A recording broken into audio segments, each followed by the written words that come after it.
मंडळी नमस्कार. गलित गात्रांची हतवीर्यता हे शीर्षक वाचून ऐकूनच तुम्हाला जरासं आश्चर्य वाटेल. मी असं का म्हणतोय? मुळात कामक्रीडेला सुरुवात होण्यापूर्वीच शक्तिपात झाला की जी चिडचिड होते ना, ती चिडचिड मला आजकाल या राजकारणी मंडळीच्या मध्ये दिसू लागली आहे. शक्तिपात तर होऊन गेला आणि आता आपल्या हातात करण्यासारखं काहीच उरलं नाही, अशी सगळी ही स्थिती दिसते आहे.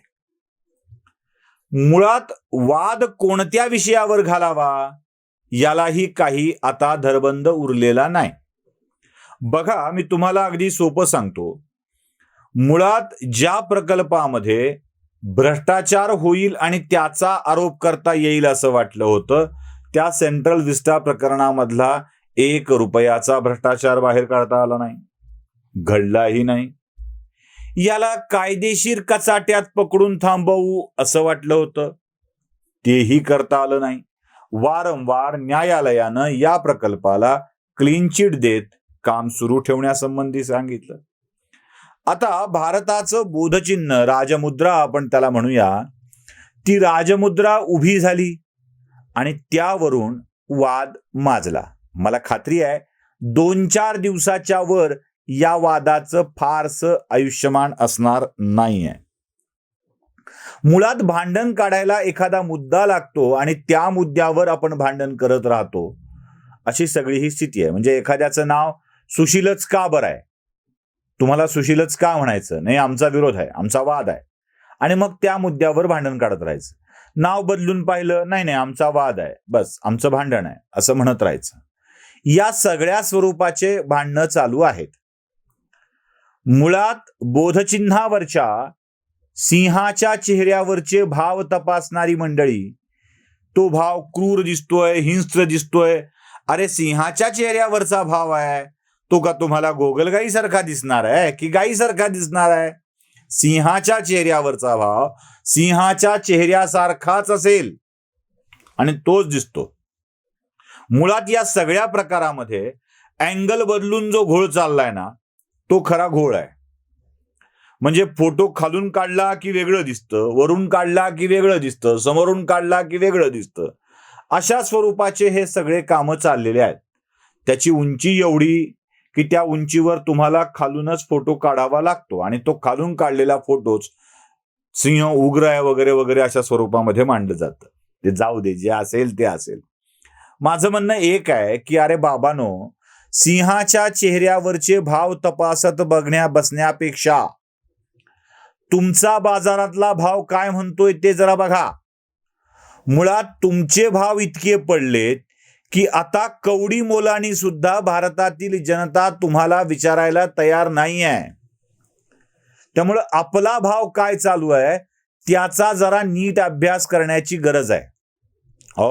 राष्ट्रपती पदाची निवडणूक आली, त्या निवडणुकीत पहिल्यांदा सांगितलं की शरद पवार उमेदवार असतील. पवार म्हणाले नाही नाही नाही नाही, अजून महाराष्ट्रातल्या सक्रिय राजकारणातलं माझं आयुष्य बाकी आहे, मी नाही लढणार. गेलं. त्यानंतर फारुख अब्दुल्लांना विचारलं, फारुखजी तुम्ही लढता का? ते म्हणाले नाही नाही नाही नाही, मला नको. त्यानंतर गांधींना विचारलं, ते म्हणाले नाही नाही नाही नाही, मला नको.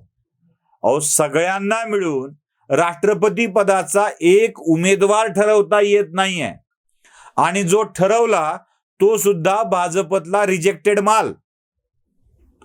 यशवंत सिन्हा, ज्यांना भाजपमध्ये फारशी काही संधी मिळाली नाही, आदळापट करून चिडचिड करून यशवंत सिन्हा भारतीय जनता पक्षाला नावं ठेवत, नरेंद्र मोदींना नावं ठेवत भाजपच्या बाहेर पडले, तृणमूलच्या गटात जाऊन बसले आणि त्यांच्या सोबत तुम्हाला जावं लागलं, त्यांना उमेदवार करावं लागलं. म्हणजे यशवंत सिन्हा ही तुमची उमेदवार म्हणून चौथी चॉईस आहे आणि तीही भारतात नाकारली जाणार आहे हे सुद्धा स्पष्ट आहे. एवढं बहुमत सुद्धा नाहीये. तुम्हाला तुमचा उमेदवार ठरवता आला नाही. सगळ्यात मोठा विरोधी पक्ष असलेल्या काँग्रेसमधून एकही उमेदवार मिळू नये, यापेक्षा तुमचा भाव पडल्याचा अजून कोणतं उत्तम उदाहरण हवंय, कोणतं प्रतीक हवंय? या सगळ्या प्रकारामध्ये आपला भाव पडत चालला आहे आणि उगाच सिंहाच्या चेहऱ्यावरचे भाव बघून आम्ही सांगतोय की सिंहाच्या चेहऱ्यावरचे भाव कसे असले पाहिजे. मुळात ज्या शिल्पकारानं हे शिल्प बनवलं त्यानंही सांगितलंय की हे जशाच तशी प्रतिकृती आहे, त्यात काही बदल केलेला नाही आहे. मी तुमच्या अँगलमुळे घोळ होतोय. म्हणजे सगळ्यात मोठा कोणता प्रॉब्लेम आहे सांगू? तुमच्या बघण्याच्या अँगलचा प्रॉब्लेम आहे. आणि हाच अँगलचा प्रॉब्लेम अजूनही असे वाद निर्माण करत आहे. म्हणजे तुम्ही काढलेले फोटो, मूळ स्तंभावरचा सिंह आणि संसदेच्या इमारतीवर बसवलेले ते सिंह, या सगळ्यांच्या मध्ये कोणताही फरक नाही. तुमच्या बघण्याचा अँगल बदललेला आहे. आणि या बदललेपणातूनच एक नवा मुद्दा मिळाल्याच्या भावनेतून युरेका करत तुम्ही टीका करत सुटलेले आहात. मुळात चेहऱ्यावरच्या भावापेक्षा राजकारणातला स्वतःचा भाव अधिक तपासण्याची गरज आहे. खरं सांगू का, सिंहाचं काळीज नसलेली माणसं उंदरावरून खेळ करत असतात. आणि असंच चाललंय. हा मुद्दा म्हणजे एक उंदीर आहे, इटुकला पिटुकला उंदीर. 2-4 दिवसाच्या वर या वादाचं कोणतंही अस्तित्व राहणार नाही आहे, संपून जाणार आहे. आणि याच वादावरून म्हणजे पुढे काही निष्पन्न पण होणार नाहीये, पुढे सगळं संपून जाणार आहे हा सगळा विषय. तरीही हे चालू आहे, कारण विरोधकांना वादासाठीचे मुद्दे मिळत नाहीयेत. बर, आपल्यात तेवढीच क्षमता असेल तर आपण सोशल मीडियावर अनेकांनी याविषयीची मतं व्यक्त केलेली आहेत. त्यांनी तर सांगितलंय की राष्ट्रीय चिन्हाशी छेडछाड करणं हा अपराध आहे आणि या अपराधासाठी नरेंद्र मोदींना देखील शिक्षा होऊ शकते. ज्यांच्यात दम असेल त्यांनी मोदींच्या विरोधात गुन्हा दाखल करावा आणि हे सिद्ध करून दाखवावं की ही छेडछाड झाली आहे. सोपं काम आहे ना.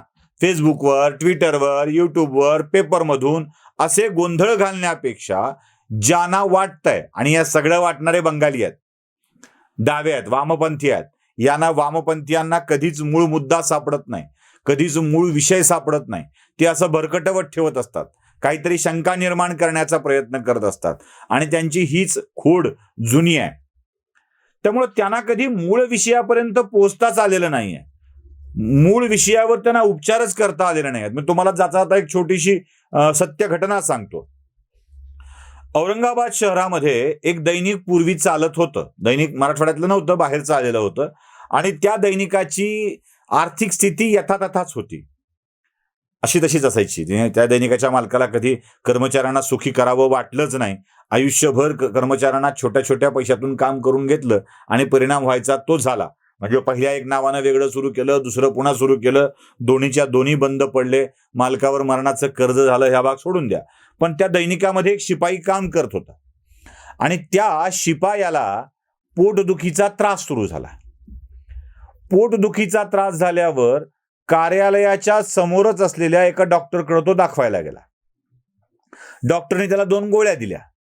डॉक्टरला माहित नव्हता हा शिपाई आहे म्हणून. तिथे बरा झाला, बरा होईल असं वाटलं 2 गोळ्यावरती, पण त्याचा आजार काही थांबला नाही, पोटदुखी काही थांबली नाही. मग डॉक्टरकडे दुसऱ्या दिवशी तो परत गेला. डॉक्टरलाही आश्चर्य वाटलं, सामान्य पोटदुखी लगेच थांबायला पाहिजे होती. डॉक्टरने त्याला असं आपलं झोपवलं आणि पोटावर दाबत दाबत विचारलं की इथं दुखतंय का, इथं दुखतंय का? हो सर, इथं दुखतंय, इथं नाही दुखत, असं म्हणत म्हणत डॉक्टरनी सहज आपलं त्याला बोलत बोलत एक प्रश्न विचारला, काय करता? तो म्हणाला, अमुक अमुक दैनिकात शिपाई म्हणून नोकरी करतो. डॉक्टरला पटकन त्याला उठवलं. ओठ म्हणाला, ओठ. उठला. डॉक्टरना आपल्या क्षतात घातला, खिशातले पैसे त्या माणसाकडे दिले आणि सांगितलं, बाबा आधी जेवण कर आणि मग गोळ्या घे. डॉक्टरला निदान असं झालं की ज्या दैनिकात तो काम करतोय त्या दैनिकात त्याला महिनोन-महिने पगार मिळत नाही. त्या बिचाऱ्याला पोटभर जेवण मिळतंय की नाही माहित नाही. काही बाई खाऊन जगत असेल तर त्याला पहिल्यांदा पोटभर जेवण मिळालं पाहिजे आणि हेच त्याच्या पोटदुखीचं खरं कारण आहे. एका डॉक्टरला दैनिकाच्या आर्थिक स्थितीवरून त्याच्या रुग्णाच्या आजाराचा मूळ स्रोत सापडला होता. तसे डॉक्टर इथं नाही आहेत. यांना अजिबात आजारच कळत नाही आहे की काय झालाय तो, आणि उगाच रिकामे वाद निर्माण करून ते अशा स्वरूपाचा वातावरण कलुषित करण्याचा प्रयत्न करतायत. या वातावरण कलुषित करण्याच्या प्रयत्नांनी हातात काहीच लागणार नाहीये. उलट पक्षी मोदींचे समर्थक मोदींच्या बाजूनं अजून भक्कमपणे उभे राहणार आहेत आणि विरोधी पक्ष हेच करत आलाय. नको त्या मुद्द्यावर चर्चा वाढवत मोदींच्या समर्थकांना मोदींच्या बाजूनं अधिक भक्कमपणे उभं करण्याचा प्रयत्न चाललाय.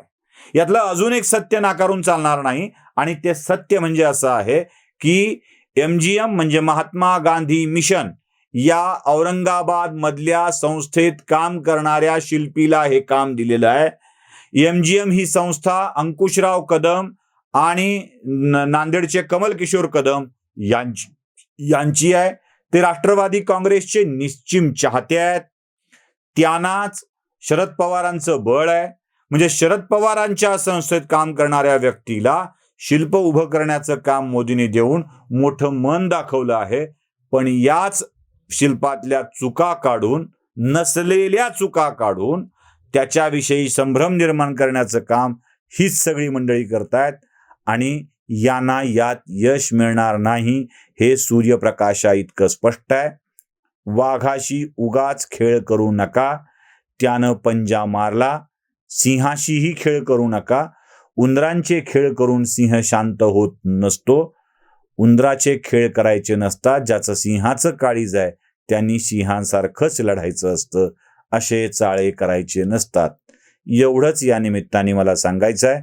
तुमच्या या चाळ्यांनी मोदी अधिक मजबूत होत आहेत हे देखील लक्षात घ्यावं. व्हिडिओ आवडला असेल तर लाईक, शेअर आणि सबस्क्राईब नक्की करा. धन्यवाद.